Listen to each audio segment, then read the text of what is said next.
Another thing that's worth mentioning is during this period of the political upsurge, they recruited somebody who's a rather notable individual named Leslie Feinberg.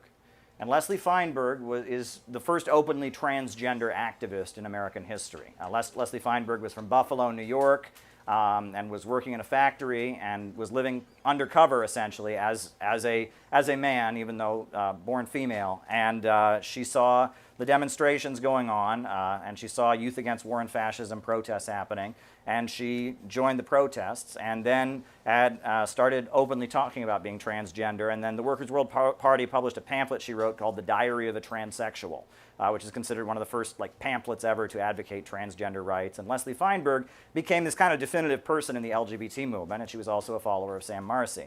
And since I just want to briefly mention her, I did get to meet her a little bit when I was in the Workers' World Party in 2007, 2008.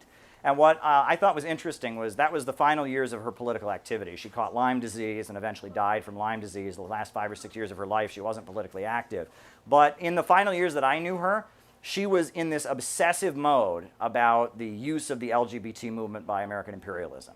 In Cleveland State University in 2007, I had just joined the Workers' World Party, and they said, oh, Comrade Leslie's going to be speaking. So we went to Cleveland State University, and the LGBT Studies Department of Cleveland State University had hired her to give a talk about trans rights. And she got up to the podium, and the whole speech was about why Cuba is amazing and why trans activists and LGBT people should support Cuba.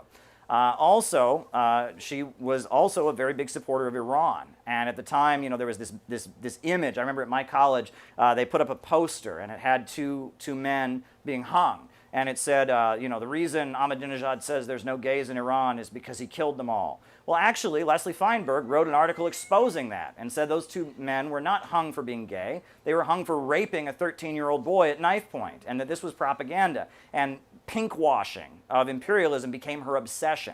And these universities didn't particularly like it. They would invite her to give a talk about trans stuff, and the talk would go to why you should support Cuba, why you should support North Korea, why you should support Iran. And, it was pretty heroic that she did that.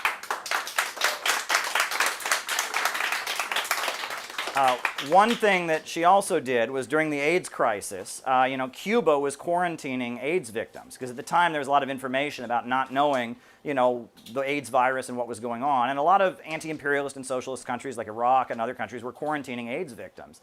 And so the LGBT movement started having anti-Cuba demonstrations saying they're quarantining AIDS victims.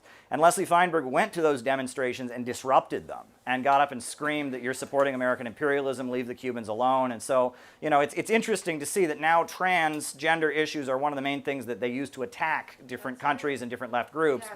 But the first openly transgender activist was herself horrified by that and spent the final years of her life opposing that. And she was part of the Workers' World Party of Sam Marcy, which I think is worth mentioning as well.